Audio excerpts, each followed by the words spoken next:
आपका स्वागत है हमारे स्मार्ट लर्निंग पॉइंट चैनल पर।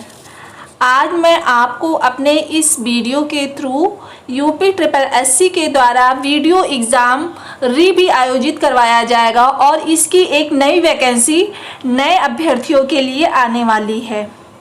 किसी भी एग्ज़ाम को क्रैक करने से पहले ये ज़रूरी होता है हम उसके सिलेबस के बारे में अच्छे से जानकारी प्राप्त कर लें। मैं UPSSC के वीडियो के जो 2016 और जो इसके बाद वाली वैकेंसी थी उसमें दोनों में मैंने प्री क्वालिफाई किया था। पहले वाले में तो मेरा इंटरव्यू में फाइनली सिलेक्शन नहीं हुआ था और ये वाली भर्ती दोबारा रद्द हो चुकी थी। इसलिए मैं आपको आज कुछ अपनी ऐसी स्ट्रैटेजी शेयर करना चाहूँगी ताकि आप लोग जो भी थोड़े कमज़ोर विद्यार्थी हैं या जिनको लगता है यार मेरा तो नहीं होगा, कैसे होगा, क्या करें, तो मैं यहाँ पर विद्यार्थियों आपके लिए अपनी एक जो योजना है उसे लेकर के आई हूँ। ठीक है, सबसे पहले आप ये जान लें कि लिखित परीक्षा में अधिक से अधिक सही प्रश्नों को हल करने के लिए आपको अपने विषय ज्ञान और कौशल में सुधार करना होगा। दोस्तों, आप जानते हैं कि आजकल प्रतियोगी परीक्षाएं कठिन होती जा रही हैं, इसलिए इस परीक्षा को पास करने के लिए अभ्यर्थियों को एक ठोस योजना के साथ तैयारी करने की शुरुआत होगी। एक अच्छी अध्ययन योजना बनाने के लिए यह एक अत्यंत महत्वपूर्ण है कि अभ्यर्थियों को नवीनतम परीक्षा पैटर्न और संबंधित परीक्षा के पाठ्यक्रम की गहन समझ होनी चाहिए। आइए अब हम आपको करते हैं। वैसे मैं दोस्तों कोई आपको ये एक नई रणनीति नहीं बताने जा रही हूँ। सबसे पहले आप देखिए, आपके भाग जो पहला आपका भाग होगा वो हिंदी ज्ञान और लेखन का होगा। ठीक है, इसमें आपके टोटल कितने प्रश्न आएंगे? 50 आएंगे। नंबर कितने होंगे? 100 होंगे। सामान्य बुद्धि परीक्षण 50 अंकों का होगा और नंबर इसे कितने होंगे? 100 होंगे। सामान्य ज्ञान कितने अंकों का होगा? 50 का होगा और इसके प्रश्न कितने होंगे? 100 होंगे। ठीक है, उसके बाद में आइए अब देखते हैं कि आपको कैसे इसकी तैयारी करनी है। ठीक है, जैसे आपका सामान्य हिंदी का जो ज्ञान और लेखन है इसके मुख्यतः हम 3 खंड बांट सकते हैं। ठीक है, इसमें बहुत बेसिक ही प्रश्न पूछे जाते हैं। आप लोग सबसे पहले इसके लिए पिछले वर्ष के जो भी प्रश्न पत्र है उसको आप एक बार देख लीजिए। आपका जो पहला पोर्शन है, आप जैसे अगर कोई विद्यार्थी कि आप पहले तो ये पता करिए कि आपका कौन सा पोर्शन, 2 ऐसे कोई पोर्शन होने चाहिए जो आपके बहुत स्ट्रांग होना चाहिए, जिसमें आपकी एक अच्छी पकड़ होनी चाहिए। अगर नहीं भी है आपकी तो इसमें से ऐसे कुछ पोर्शन सिलेक्ट करिए जिसमें आप कम समय में ज़्यादा मेहनत कर सकते हैं, क्योंकि परीक्षा के अब ज़्यादा समय नहीं बचा है। जो वीडियो का री एग्ज़ाम है उसके लिए समय ज़्यादा नहीं बचा है। आपका जून के लास्ट में आपका पेपर होने वाला है। ठीक है, तो सबसे पहले आप देखिए, हमारे कहने का मतलब है हिंदी जो आपका है, हिंदी दोस्तों हिंदी सब रटते हैं। आपको यहाँ पर क्या नहीं करना है? रटना नहीं है इसको, आपको इसके बेस को हिंदी को समझना, बेस को। अब कुछ लोग कहेंगे यार बेस समझने का क्या मतलब है, मैं PhD कर लूँ? नहीं, PhD आपको नहीं करना है। जैसे आपको एक छोटा बच्चा होता है, कैसे चीज़ों को हम उसे छोटा लिखना सिखाते हैं, बड़ा लिखना, स्वर क्या होता है, संधि क्या होता है, ये सारी चीज़ों को इसके लिए आपके लिए, जिससे मैंने अभी तक कई एग्ज़ाम्स निकाले हैं और मैं ऑलरेडी कहीं ना कहीं सिलेक्टेड हूँ, आप इसके लिए सबसे अच्छा है आप पृथ्वीनाथ पांडे जी की बुक ले लीजिए। पृथ्वीनाथ पांडे जी की आप बुक ले लीजिए। किसके लिए? आप हिंदी के लिए लीजिए। ठीक है, जैसे इसमें आप तैयार कर लीजिए अपना समास। ठीक है, समास में कई प्रकार के होते हैं दोस्तों, तो समास को आप एक बेसिक अपना क्लियर कर लो कि आप कोई भी क्वेश्चन कैसे भी आए आप तुरंत उसका आंसर कर सको। दूसरा होता है आपका पर्यायवाची। पर्यायवाची, अच्छा पर्यायवाची में आपको करना क्या? रटना नहीं है चीज़ों को, आप उसको इतनी बार इतनी ध्यान से आप चीज़ों को पढ़ेंगे कि जब आप, ऐसे तो है नहीं कि आपको इसमें डिस्क्रिप्टिव लिखना है, आपको डिस्क्रिप्टिव नहीं लिखना है दोस्तों। आप सबसे पहले इसके लिए ये करेंगे, पर्यायवाची के लिए आप उसको बहुत ध्यान से पढ़ेंगे। हाँ, और एक चीज़ इसमें शुद्ध और अशुद्ध वाली चीज़ें आती हैं। जब भी आप अपने हिंदी को किसी वर्ड को पढ़ रहे हो तो जो भी थोड़े टफ वर्ड्स होते हैं आप इसको ध्यान में रखिए, उसका जो स्पेलिंग कैसे लिखी गया आप उसको भी ध्यान में रखेंगे। फिर आपका विलोम आ जाता है, तत्सम और तद्भव। इसमें कई विद्यार्थियों को थोड़ी परेशानी होती है, लेकिन कोई परेशानी की बात नहीं। नारायण पांडे जी की जब आप बुक पढ़ेंगे ना, तो आप जब उसको बार बार पढ़ेंगे, वैसे मैं अपने इस चैनल के थ्रू मैं जो कोशिश करूंगी कि आपको कुछ चीज़ें मैं अपनी बुक जो मैंने पढ़ी हैं उसे कैसे आपको अध्ययन करना, मैं एक चीज़ें बता सकूँ। जैसे तत्सम शब्दों, आप बार जब उसको चीज़ों को पढ़ेंगे ना, आपको रटना नहीं होगा बिल्कुल से, आप बिल्कुल से उसको शांत मन से पढ़ेंगे, चीज़ें एक्यूरेट आपकी उसमें हो जाएंगी। और ऐसा नहीं, ये तैयारी आपके वीडियो के एग्जाम में आएगी, आपको अदर्स एग्जाम में भी ये बहुत महत्वपूर्ण भूमिका निभाएगी, ठीक है। फिर इसी में आपका दोस्तों संधियां हो जाता है। संधियों में भी बहुत से लोग इसको एक्यूरेट नहीं कर पाते हैं। जैसे जो हिंदी मीडियम के छात्र नहीं हैं, जिसका हिंदी कमजोर है, वो संधि या कुछ चीज़ों में उनको, इसको भी आपको समझना है, सिर्फ समझ के पढ़ना है, समझ के चीज़ों को करना है, ठीक है। ऐसे इसमें बहुत से होते हैं, मुहावरे हैं, लोकोक्तियाँ हैं, बहुत सी चीज़ें हैं, ठीक है। वचन, कारक, काल, ये सब चीजें होती हैं। देखिए समास, तत्सम तद्भव, संधि, वचन, कारक, काल, इस पे आप अपना कॉन्सेप्ट क्लियर कर लेंगे। ये कॉन्सेप्ट क्लियर बेस होगा। एक बार अगर आपको पता हो गया समास कैसे होता है, क्या होता है, कितने प्रकार के होते हैं, तत्सम तद्भव क्या है, संधि क्या है, वचन क्या है, कितने प्रकार का होता है, कारक क्या है, हम उसका यूज कहाँ करते हैं।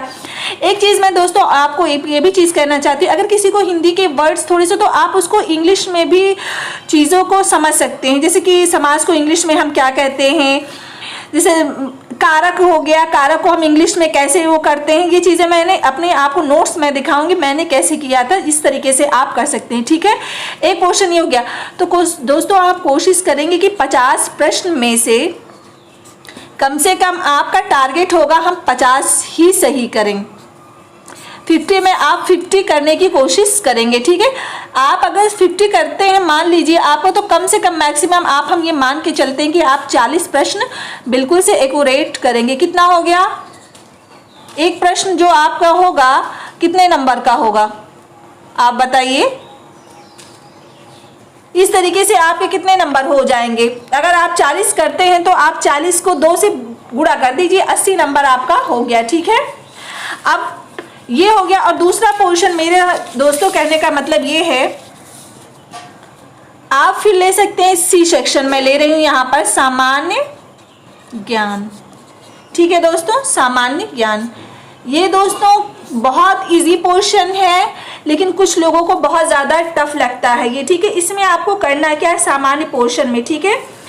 इसमें आपको सामान्य विज्ञान में आपको करना है, जैसे राष्ट्रीय,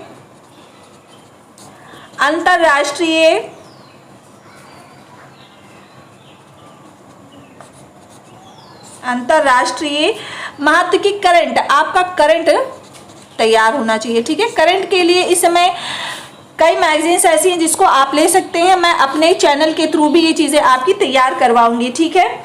उसके बाद में आप इसमें क्या करेंगे, भारतीय इतिहास हो गया आपका, भारतीय इतिहास के लिए कम समय में सबसे अच्छा जो आपको एक चीज़ जो आपको सबसे अच्छा दे सकता है वो है आपका लूसेंट। दोस्तों लूसेंट का कोई विकल्प नहीं है, कोई विकल्प नहीं है।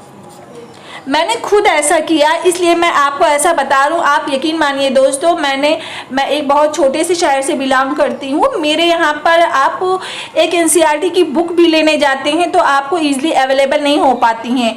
मैंने जिस समय में ये तैयारी शुरू की थी, मैंने इसके लिए वो भी लूसेंट, बहुत मुश्किल से मुझे लूसेंट ये बुक मिली थी। लेकिन लूसेंट में आपको करना क्या, ये नहीं कि आप अभी मध्यकालीन पढ़ रहे हैं, मध्यकालीन के बाद में आप प्राचीन पे आ गए, आपका मन कर रहा है आप क्या पढ़ रहे हैं, आपका आधुनिक आप पढ़ रहे हैं, आधुनिक, ऐसा नहीं करना है दोस्तों। आप एक टाइमलाइन बनाएंगे, सिर्फ बहुत ही ध्यान से।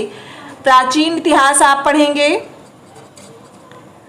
प्राचीन इतिहास पढ़ने के बाद में आप पढ़ेंगे मध्यकालीन इतिहास पढ़ेंगे, मध्यकालीन इतिहास के बाद में आप पढ़ेंगे आधुनिक, ठीक है।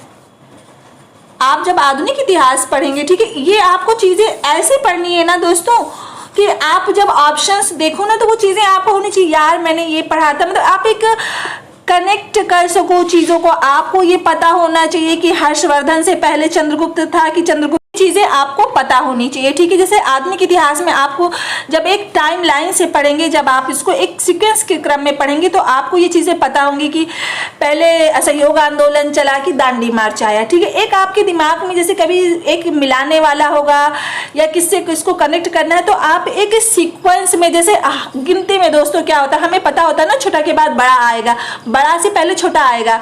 आपको ऐसे ही जब आप लूसेंट की बुक को पढ़ेंगे तो इस तरीके से आपको पढ़ना है, ठीक है। उसके बाद में दोस्तों आपका रह जाता है राज व्यवस्था, ठीक है। राज व्यवस्था में आप क्या कर सकते हैं, ये इसके लिए भी आप क्या पढ़ेंगे, लूसेंट पढ़ेंगे, ठीक है। लूसेंट बेस्ट है, इसका कोई ऑप्शंस नहीं है। अगर आप सिर्फ अभी इसी लेवल की तैयारी करना चाहते हो, आप लूसेंट पढ़िए, आंख बंद करके नई वाली लूसेंट ले आइए, जिसने अभी तैयारी नहीं शुरू की है। अभी भी दोस्तों ज़्यादा समय नहीं गुजरा है, आप ऐसे अगर मेरे बताए हुए तरीके से पढ़ेंगे तो आप ज़रूर सक्सेस प्राप्त कर सकते हैं, ठीक है। लूसेंट में भी आपको ये चीज़ें एक सीक्वेंस में चीज़ों को पढ़ना, जैसे संविधान के, आप ऐसा नहीं कि आप अभी 22वां भाग पढ़ रहे हैं, 22वें के भाग के बाद आप पहला भाग पढ़ रहे हैं, ऐसा नहीं करना है। आपको शुरू कैसे करना है, 1 2 3 4 एक सीक्वेंस में भाग को इसके सारे पढ़ने हैं। इसके संशोधन क्या होते हैं, संविधान सभा क्या था, किस क्रम में बैठी, कैसे क्या क्या चीज़ें हुई, इसको भी आपको अपने दिमाग में सेम जो मैंने इतिहास के लिए स्ट्रेटेजी बताई है वैसे ही आपको फॉलो करना है, ठीक है। उसके बाद में आपका हो जाता है भूगोल।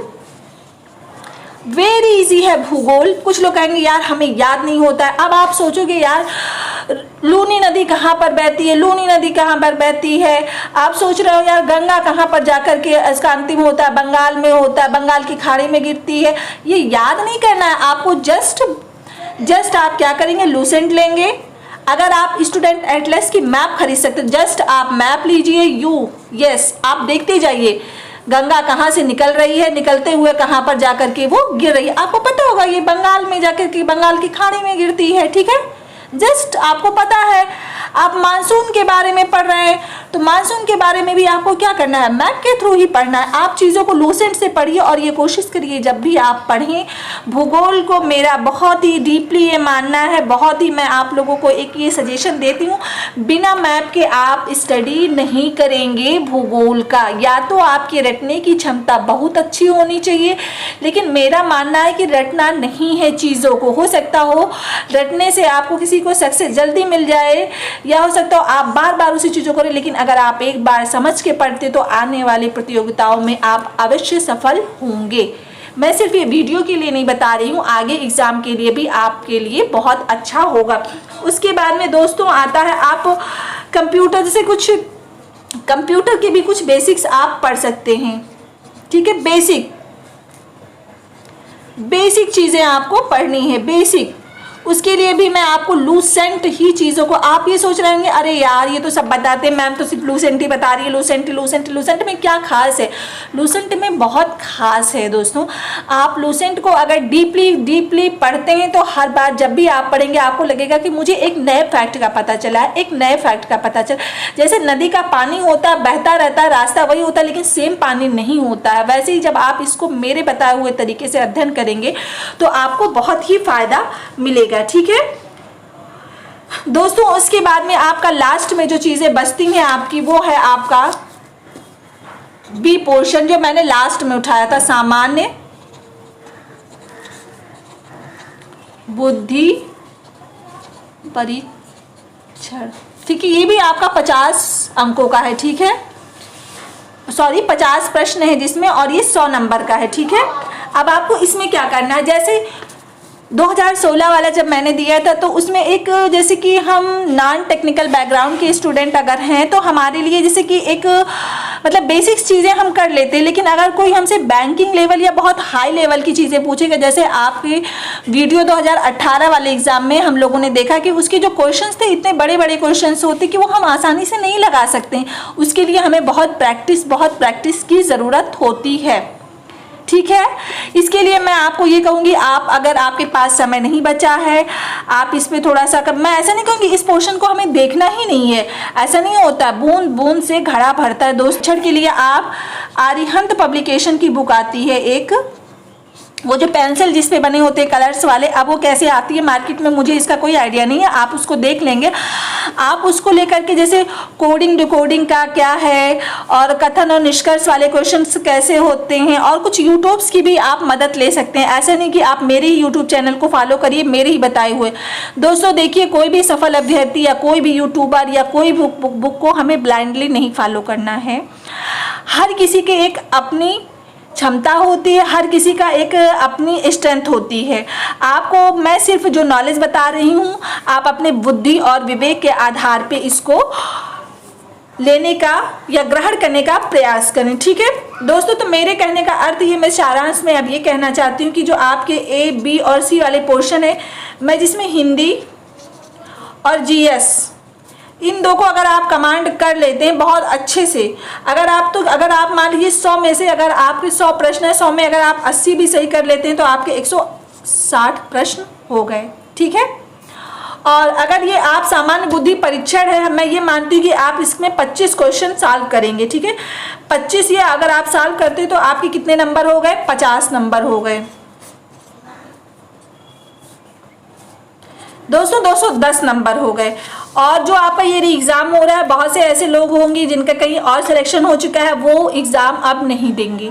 आपके लिए एक बहुत अच्छी अपॉर्चुनिटी ज़िंदगी लेकर के आई है। जो भी आप अभी अपना समय बर्बाद कर रहे हैं, उन सबको छोड़ करके आपको सिर्फ अपनी तैयारी में लग जाना है। मैं कोशिश करूँगी, मुझे जब भी समय मिलेगा लर्निंग पॉइंट चैनल के माध्यम से आपको कुछ ना कुछ गाइड करने की कोशिश करूँगी। Thank you for watching my video. Please subscribe and share.